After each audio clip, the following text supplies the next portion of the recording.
For Not the self-conscious. Yeah, Right? because it's a district parade. You're like, but I didn't make it. Catherine? Oh, good afternoon. Sorry, we were talking about soccer. Welcome to the October 8th Public Works and Finance meeting. We'll get started with the minutes. Hold on, I gotta pull up the agenda.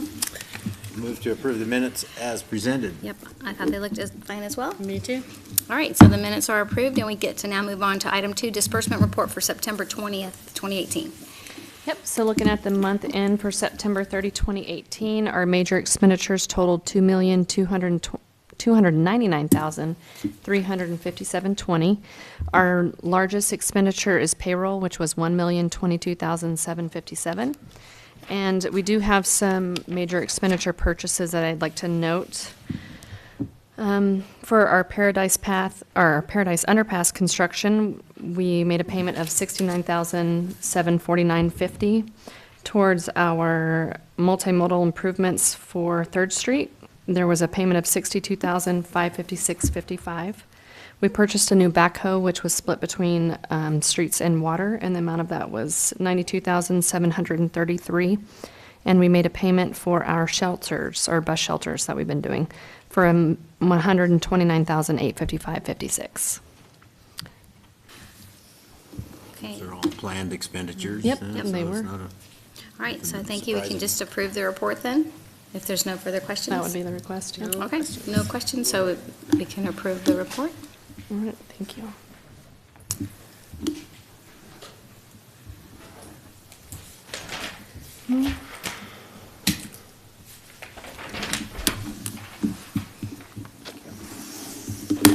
That's good. Get up to fancy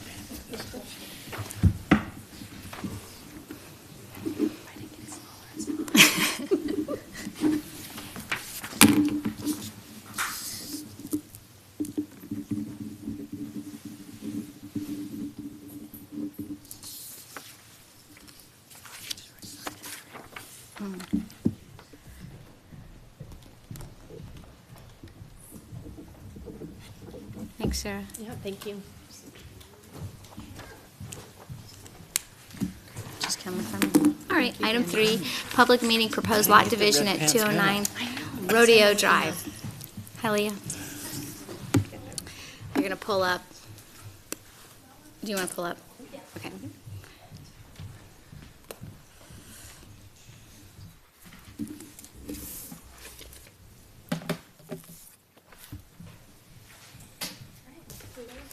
Hi. So for your review today, we have a lot division at 209 Rodeo Drive. The lot is located just south of Rodeo Drive and just off of Main Street. And it's located within the motor business zoning district where there is no minimum lot size or lot width. The current lot is 4.36 acres, and the proposal is to split it into, to break off one into, that will be 2.11 acres, and the remainder parcel is 2.58 acres. Then here's the site plan showing the proposed lot. And per city policy, residents within 600 feet of the subject property have been notified of the proposal and may be present in the audience today to testify, but staff recommends approval of the proposed lot division with no conditions. Okay. And I can take any questions you might have. Do either one of you have any questions? Seems pretty straightforward to me. I don't have questions. I just want to disclose that I am within that 600 feet and received a notice, but I Okay. don't have any conflict with this.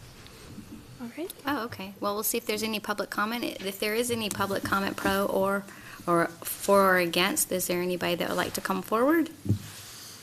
And there's no public comment needed, so then we can choose to take our action. So which action would you like to take, which is to approve Recommend approval to the council and with no conditions? Okay. So then we, consent agenda item, I think. But Would agree. yeah, definitely.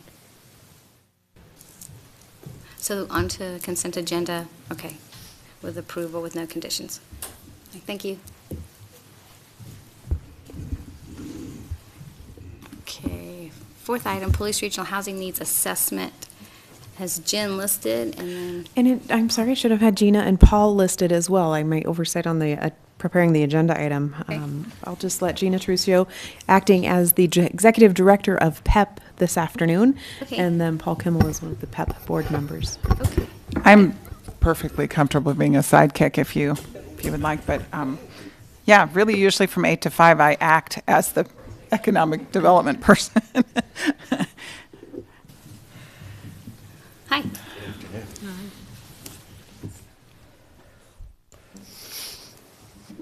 Okay, once again, hi, I'm Gina Terusio. I'm the executive director of the Partnership for Economic Prosperity.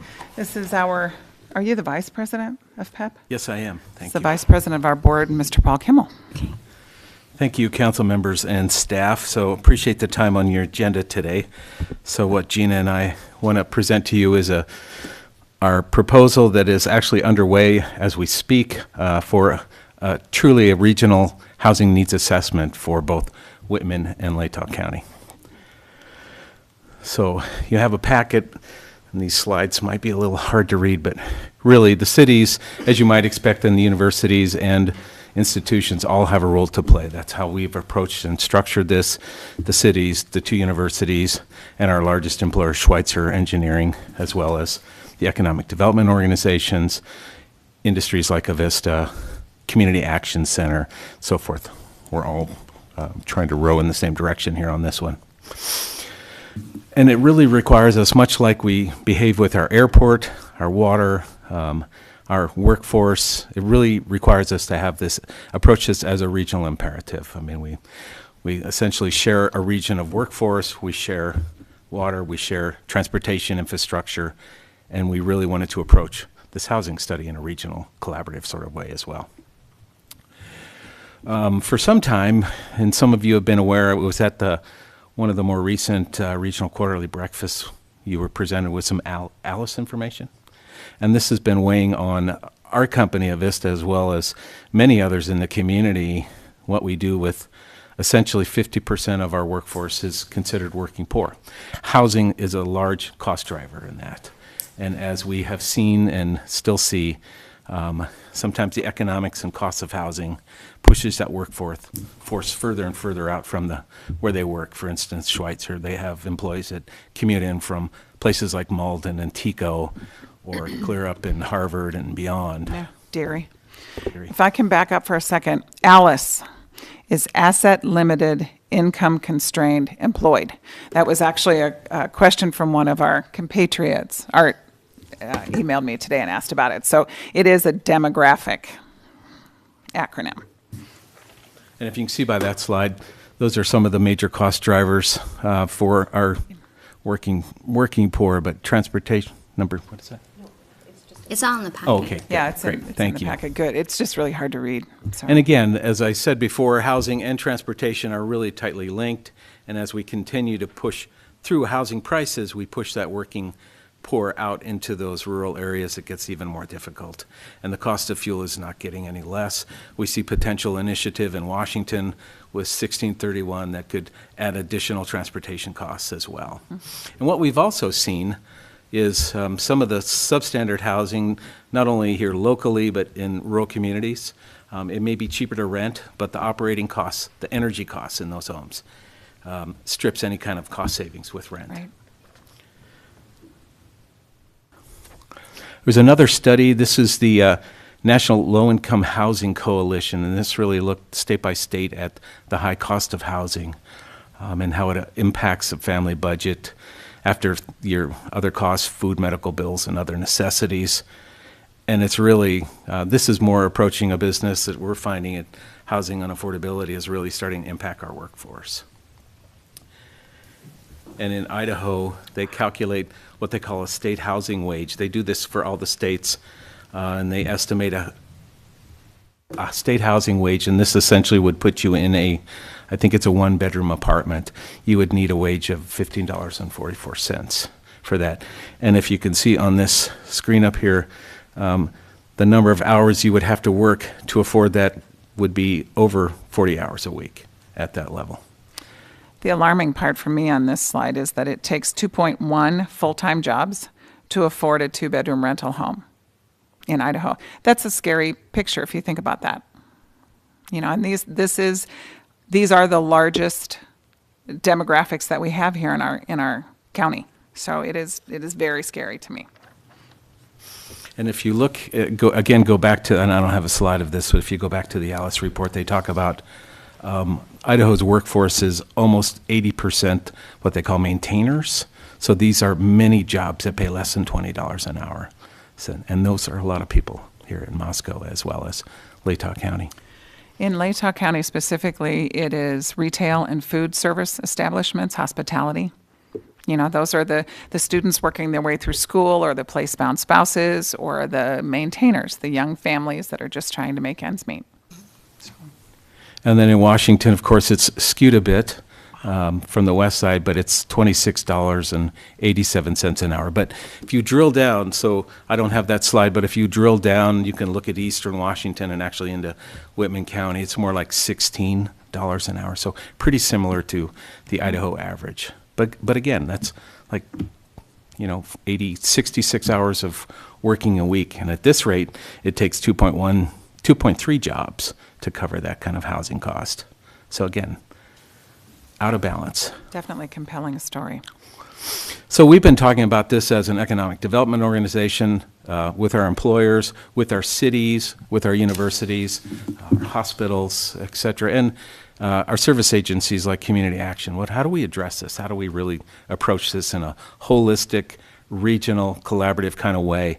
And so we've been working on this proposal since January, and we finally put it together, what we call the Regional Housing Needs Assessment. It was launched in late August. We hired a company called Thomas P. Miller and Associates. They're based in Indianapolis, but they have a presence here in Moscow. One of their principals is Brian Points, and he is a former economist with EMSI. So he's familiar with the area, and in fact, he lives here. And that was one of the strong suits for us, is he actually lives in the community he's trying to study. So it was pretty powerful. And some of the work that they've done, I think I have a slide on that. Let's see. No, I guess I don't. But they've worked all over the country, but a lot of downtown revitalization as well as housing strategy. So this is really one of their core competencies. And maybe I'll let you talk about our stakeholders who we've identified as our...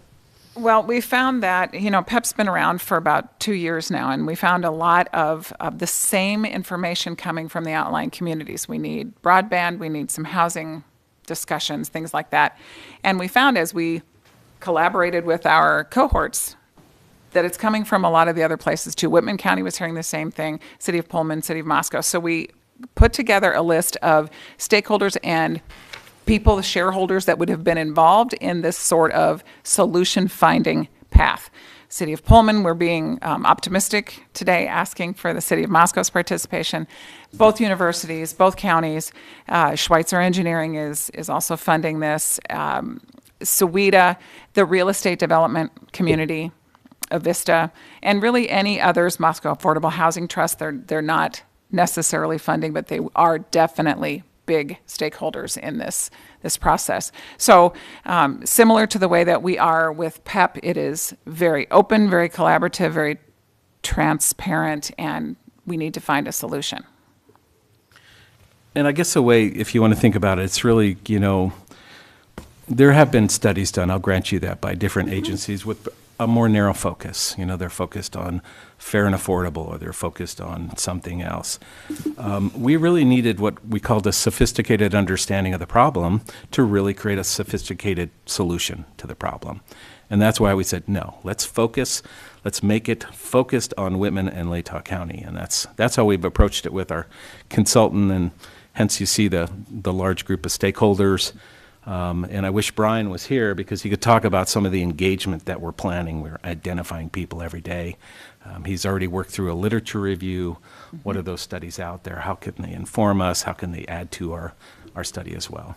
You might have the breakdown of all we've done. So if there's the selected experience from the company or the consultant. Yeah, really good stuff. After I saw some of his work on downtown revitalization, I got a little distracted. But but that's okay. This is more important. Truly is. So again, a timeline where we're launching in August, and we hope to have a final presentation as well as some strategies by February. So again, we'll be back in touch a couple times between now and then for sure. And the rest of these slides are just walking through the different tasks. Let's see, I think he is just completing desktop research. Indeed, and So that literature search and some of the existing work that's been done already. And we're taking that in and making it part of our solution.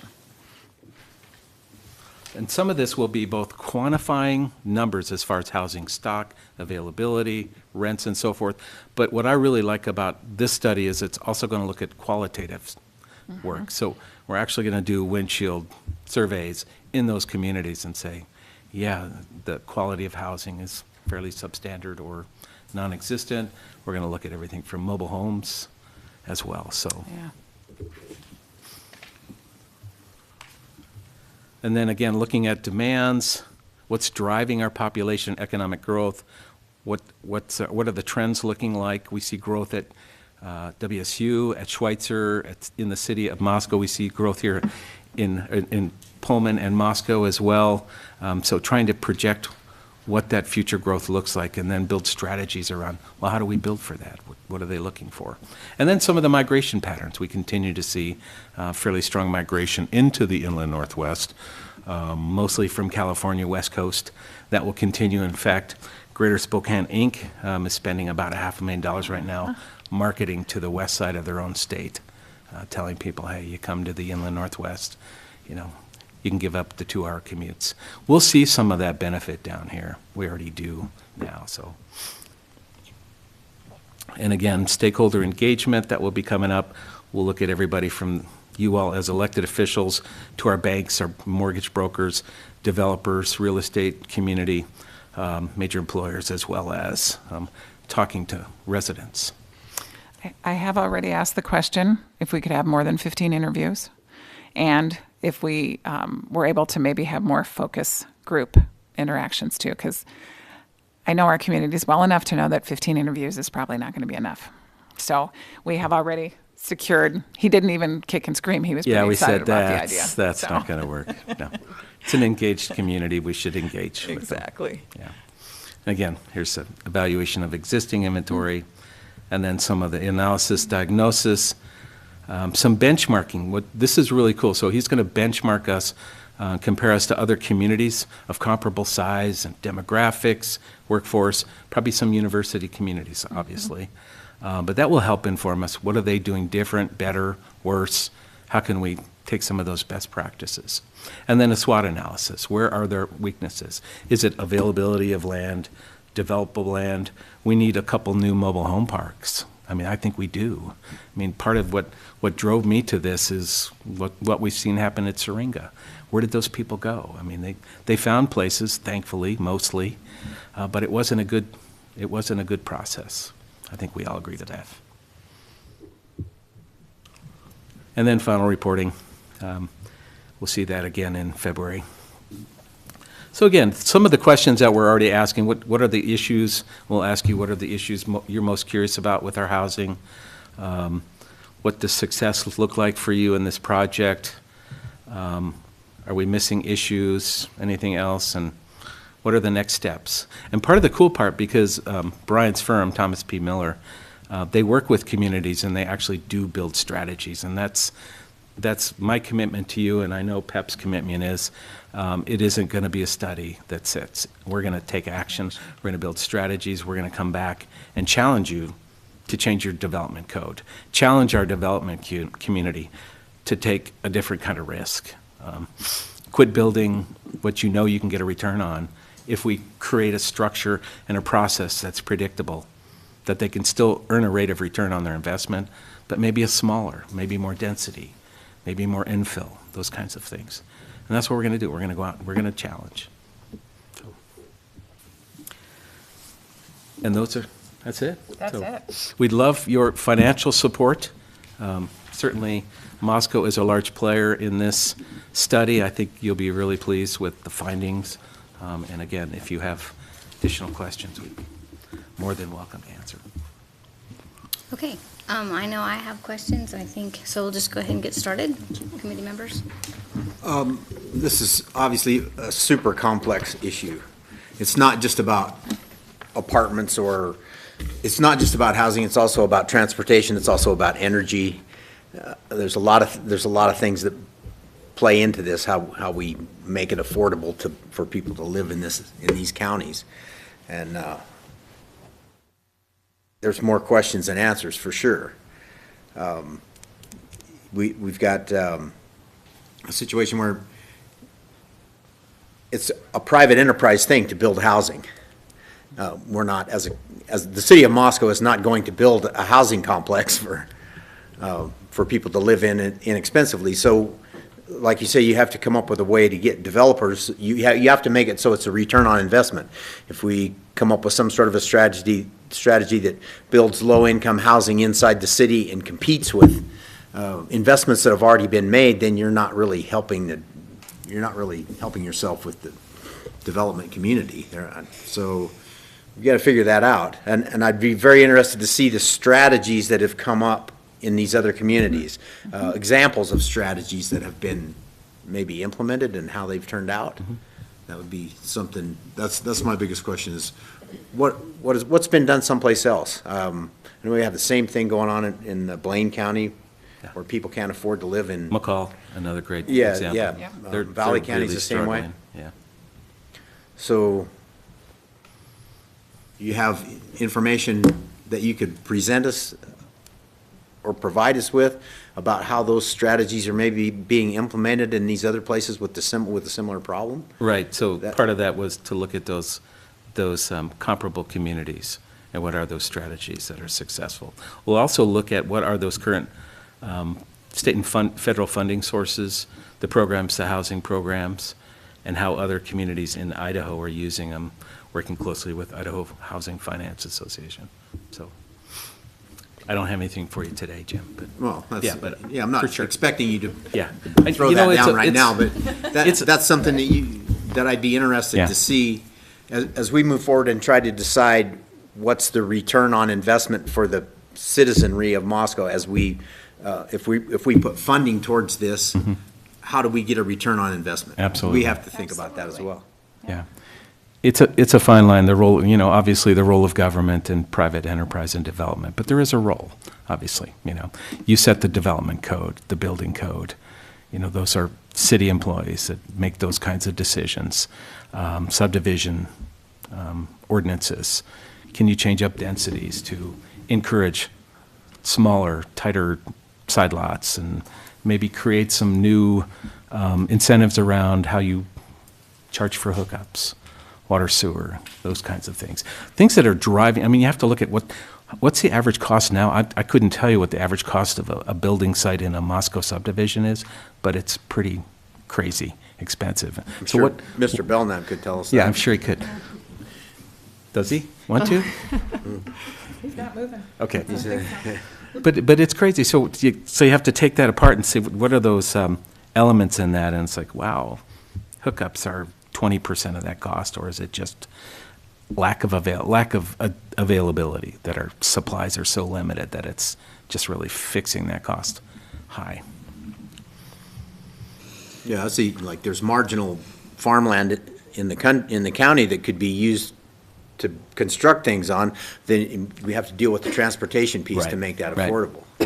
And maybe we have to come up with a community solar energy thing to deal with the energy costs in that going forward, so.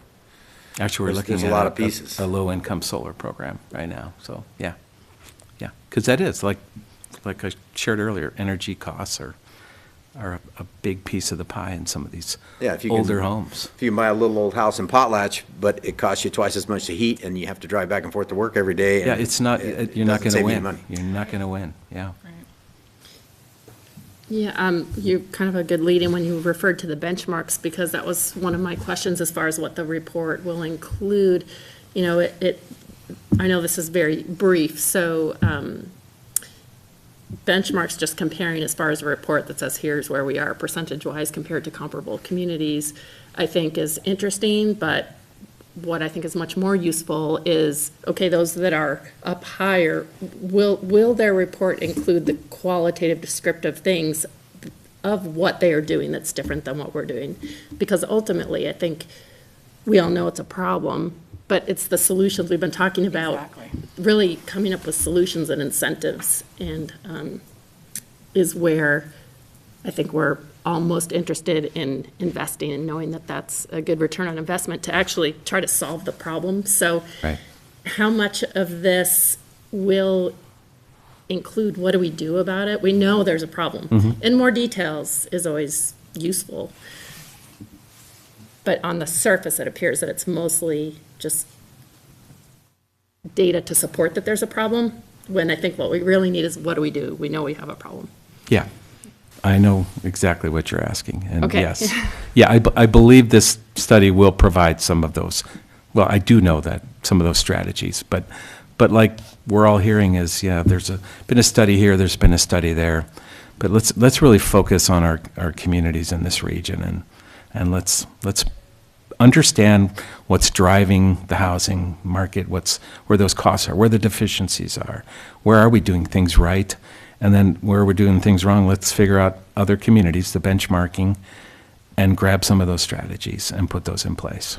So we will have that. So I refuse to park this study on a shelf. I'm sorry. I'm getting too old for that. Yeah, no, okay? I understand. This study itself doesn't really have the solution phase to it, is that correct? It just has the assessment phase. It will have strategies, and he didn't build that in as much, but yes, it will. Yeah, we talked to him, so. And, I'll keep Go, going with keep it since going. I'm kind of on a roll here. How about with the gaps in, there's the information out here, like you referred to the several different things that are out there. So to best understand what we really need to fill in those gaps, is that something that you've already communicated with this organization about? Like, we already have information about, from our local realtors. Right. The average housing prices and some of the, task 3 and 4 particularly about our growth and our trends and our wages. I mean, they've been somewhat constant. I think we have a pretty good understanding of that to pass along. Right. So maybe less, I'm assuming they would be spending less time with those things because you already have that information. We have it in existence that would just be included in their report, but I would love it for them to then have more time to spend on these. What do you do with that information? Yeah. What do we do with that information? What have other communities done with it?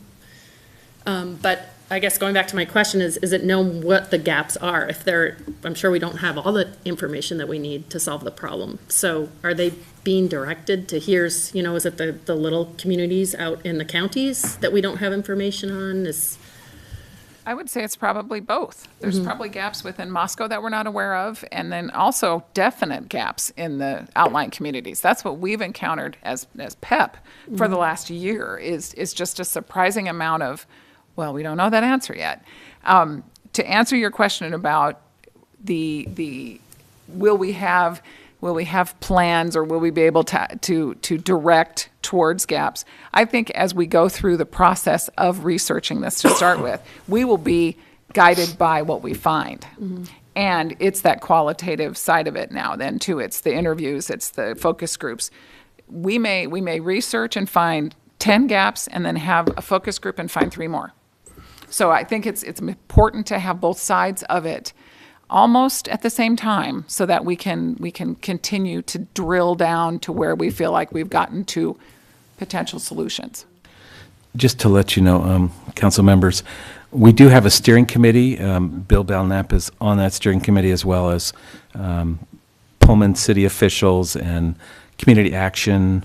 We've got counties. the counties. So we have good representation. So they'll all be, and commercial real estate too. Right. Justin Rasmussen is on our steering committee too. So we think we're getting a lot. And again, that's a monthly meeting that we have, that we're bouncing these things off. When we find a gap or something like this, we certainly go after it and figure out how do we address that. How can we find that information? Well, kind of good to hear. So you have these resources that already can say, oh, we know this already. We don't need Exactly. you to go and gather No, that no, no, information. no. Here it is. No, Right. that was part of the design structure was, no, let's make sure we have the local experts that have that kind of expertise, so. Although Bill didn't tell me what the average price of a lot was yet. Okay, no. Keep us in suspense. Depends where. Yeah, exactly. I have questions about the stakeholders and supporters, because you've got asterisks by, denotes funding commitment, which I guess it's in our budget, in the non-prioritized legislative, the 10,000. But who else and how much and why and how did you?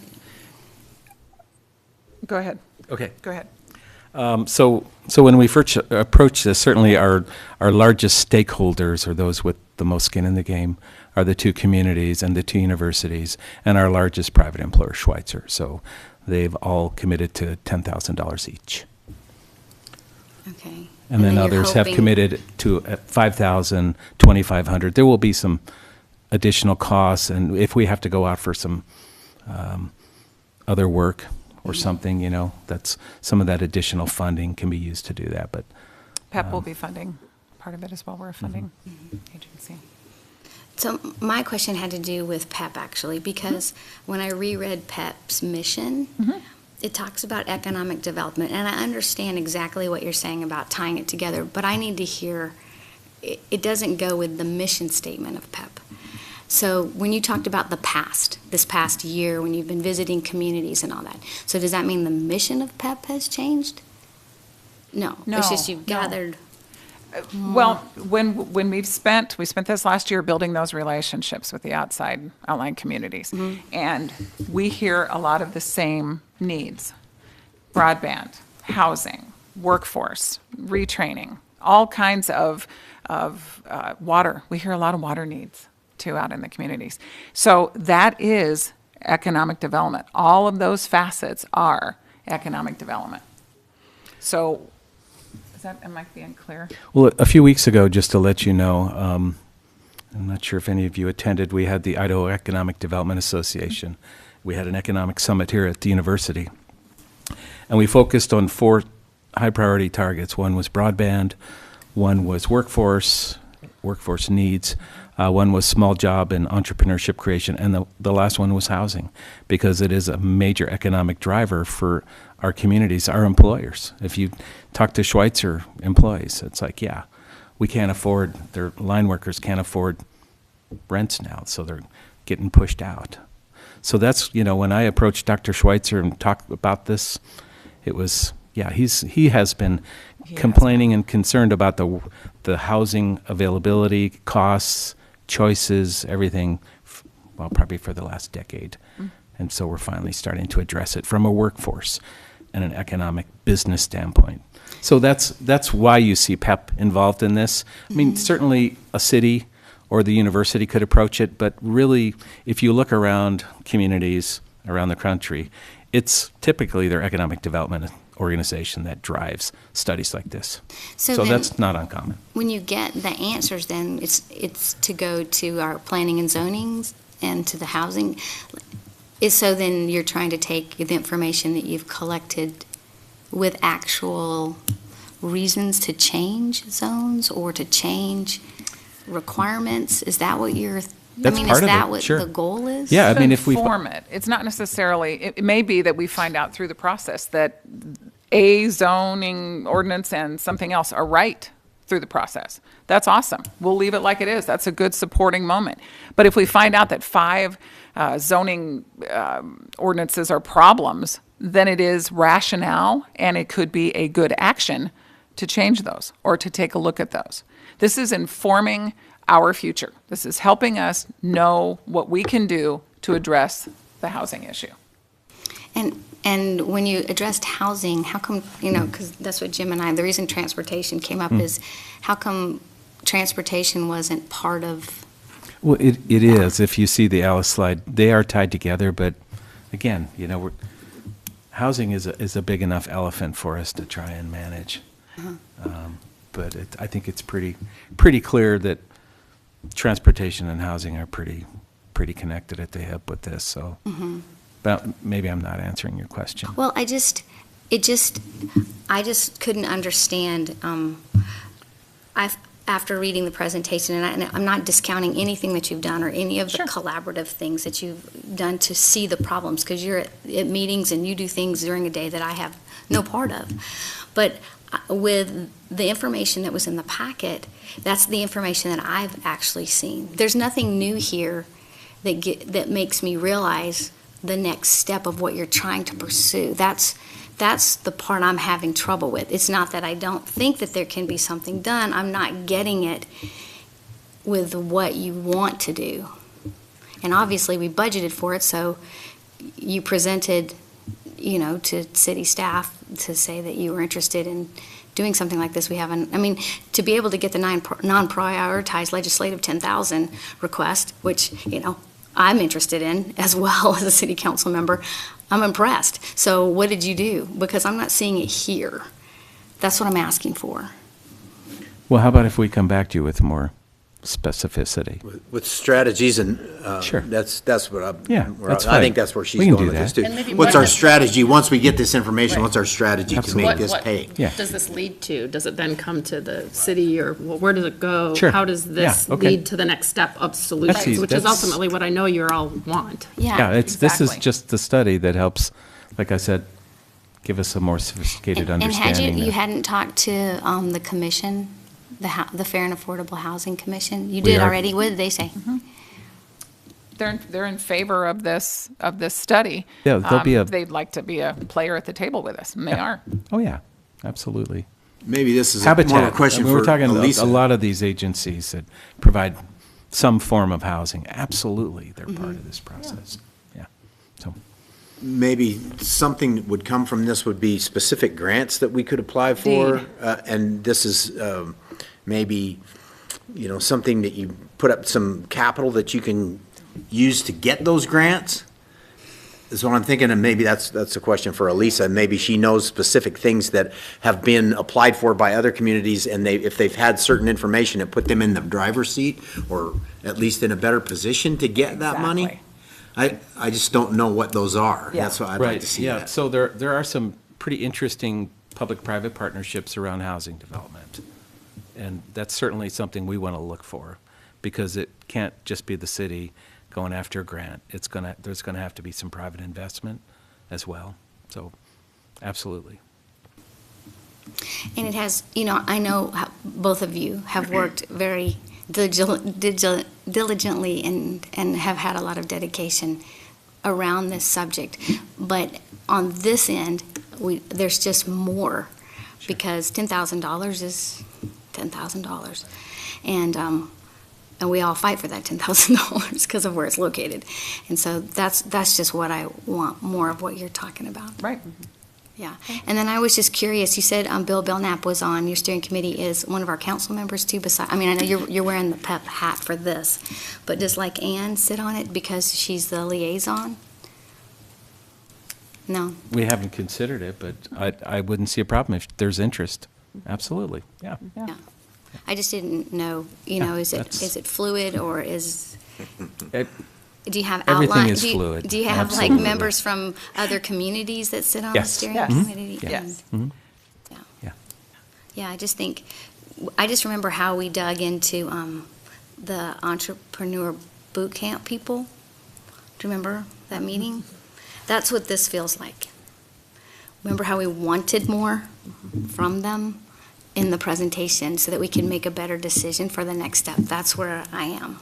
You'll get more. Okay. Okay, Yeah. yeah. Does that make sense? Yeah, oh, yeah, absolutely. Yeah, I think part of it too, even just thinking about investment in solving the affordable housing crisis, it's like, how much do we want to spend on the assessment portion versus Yeah. the solution portion? And so trying to be careful about not blowing it all Yeah. for just data. And I went to the Alice thing, and it was really amazing and shocking Yeah. and Sobering. beautifully done, and Yeah. really wonderful to understand the breadth of the problem.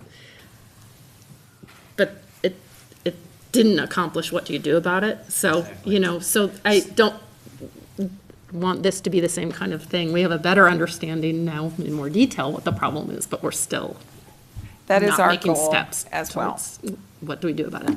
Yeah, like you all know, there's been studies, we study, but yeah. The success comes with, what do we do about it? Exactly. And we have to. We have to commit around this table and every other stakeholder table that we will do something about it. You know, and you have my word, and I know Gina's feet are to the fire as well. You know, this is really important stuff, and we're gonna find some strategies. I mean, take a drive out of Syringa if it doesn't feel right. I mean, it's just, we better figure it out, because we'll have another situation like that if we don't. And I would say any of the planning studies that we've taken on in the past, that's always been a struggle, even from a staff perspective, is we really want to do something great at the end, but until we know what that really great thing is to focus on, it makes it difficult. So the data portion, I think, makes sense, but I also appreciate that, what are we going to do with it? Yeah. That's always the hard question with Yeah. planning, but I love getting the the ducks in the bench- row first is hard. Benchmark part and what has worked elsewhere, and really getting more information about that. What has worked in communities that are like ours, and how can we do that here? Yeah. And just as importantly, what didn't work? Yeah, exactly. Yeah. Yeah. You know, let's not do that. No offense, but elected officials come and go. So it's really, you know, it has to be a commitment that is ingrained in your staff, in your code, in your comprehensive plan. I love all of you, believe me. I know you're serving for the right reasons, but, you know, after you walk out of office, you know, is that same commitment there as well? I'm glad you said no offense, because I might have been offended if you hadn't said that. I don't think you would, Jim. Yeah. You're hardened. Would you like to say something? You need to come grab a microphone. I'm just curious when you all approached fair and affordable housing, because I've been on that commission for 2 years and I don't recall a discussion coming through. Yeah, we've had conversations with Neil. Haven't made any formal, He's the Moscow Fair and Affordable, the trust versus the Fair and Affordable Housing Commission. okay, we have him listed as one of our focus group interviews, so apologize for that. Just two separate entities. I wanted Yeah. some clarification. Okay, Thank good. you. Yeah. We'll And- do and that. The reason I asked too about that is, as well as because planning and zoning, because over the past, 2.5 years, they went through, going through and reworking, they actually didn't redefine anything, but they, got it into the table format. I wondered had you gone there to talk to them? We're looking at, so again, Bill, we're looking to Bill to be that liaison on the comprehensive plan and the elements around housing in the city's plans. So, yeah, there will be a point where we probably will visit our P and Z commissions, both in the cities and the counties, and just do a check-in, say, here's what we're finding, anything we're missing, anything that interests you that it's not on the radar for us. So, yeah, there'll be steps along the way to engage more, better. And as Ann pointed out, we haven't had conversations yet with fair and affordable, but I think it's in our next step or two. So again, we'll capture all that.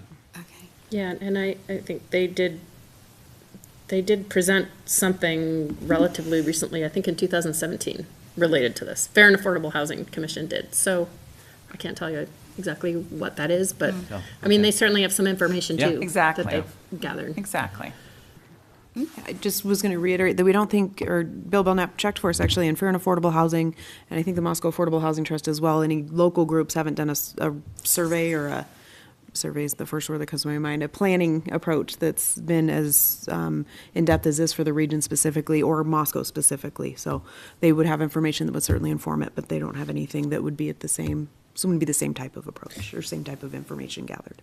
Right, I was thinking about their fair housing training session that they held earlier this year, and one of the presenters was talking about the housing affordability issues, so. Yeah. So then, when the assessment is done, all this information gets shared then with Pullman too? It's the region. Yes, ma'am. WSU, U of I, So Schweitzer, then all of our this- major you're trying employers, to- the hospitals. You're trying to collect all these people together Yeah.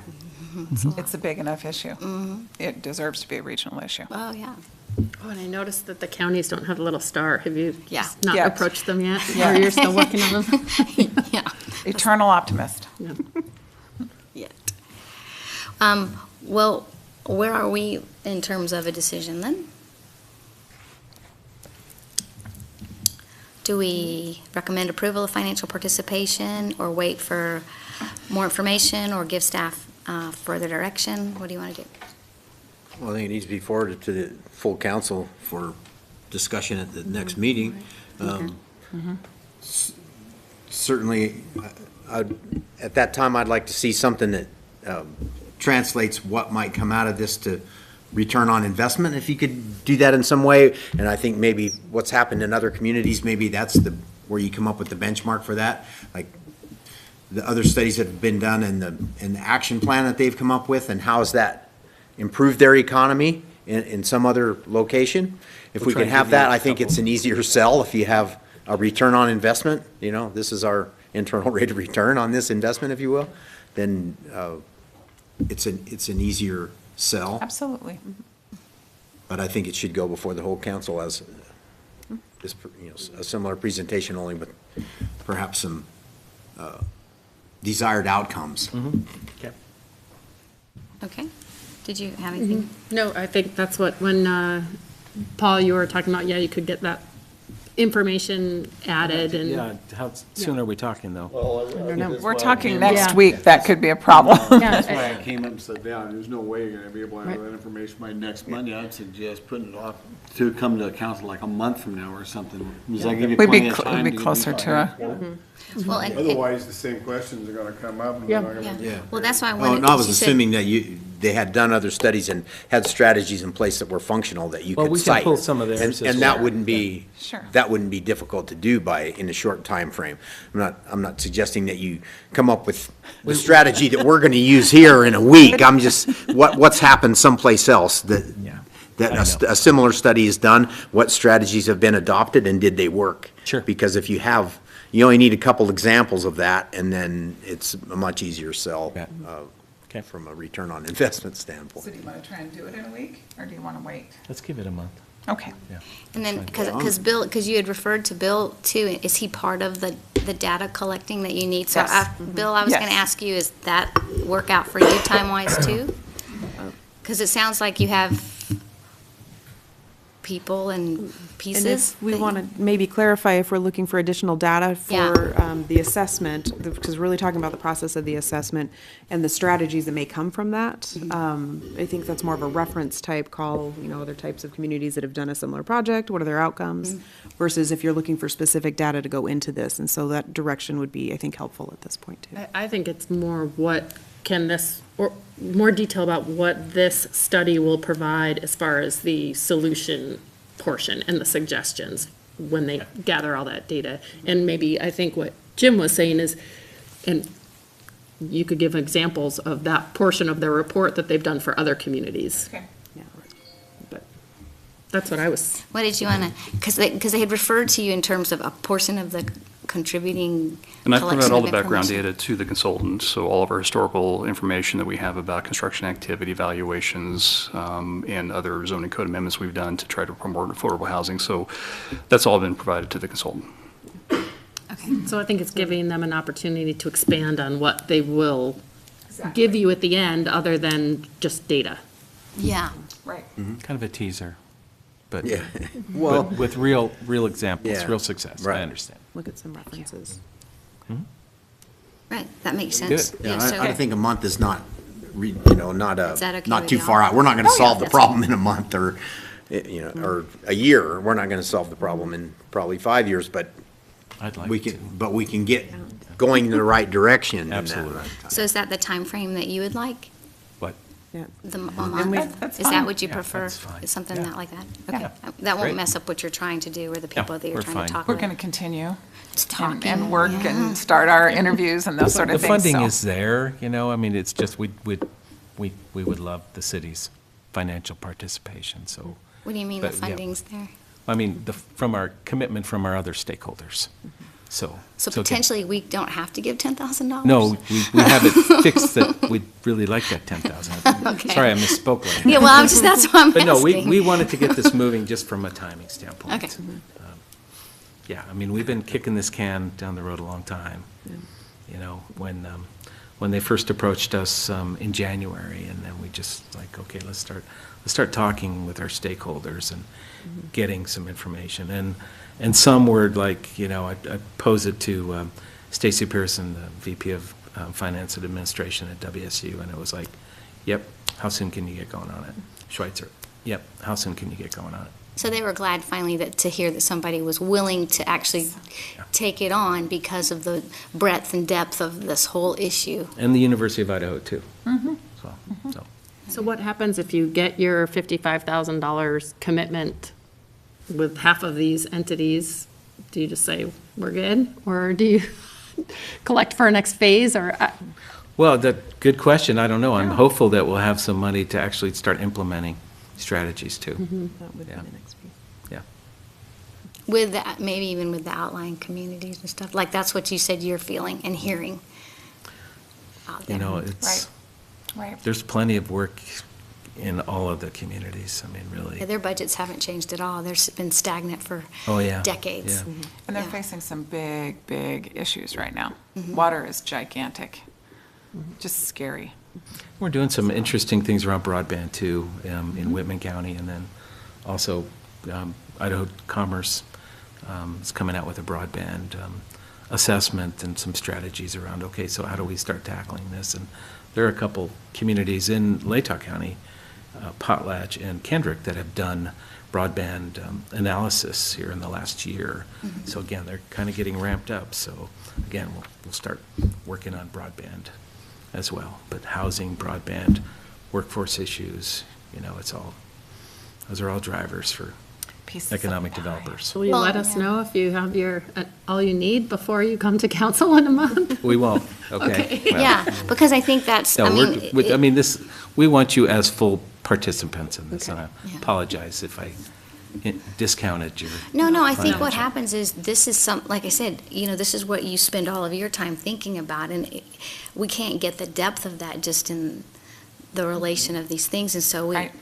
it's just wanting Right. to really understand it, because obviously you've taken a lot of time to develop this and talk to people and get So, yeah, partners. excuse me. So when we come back, we'll have some substance for you to say, okay, Yeah. I get it. I see what this study is going to provide, and some of the potential promise that we can build Sure. off of. So, All right, thank you. okay, great. Thank you. Thank you. Thanks for the time. Yeah, thank you. All right, so with that is the last item on our agenda, so we may adjourn. All those in favor? Here, here.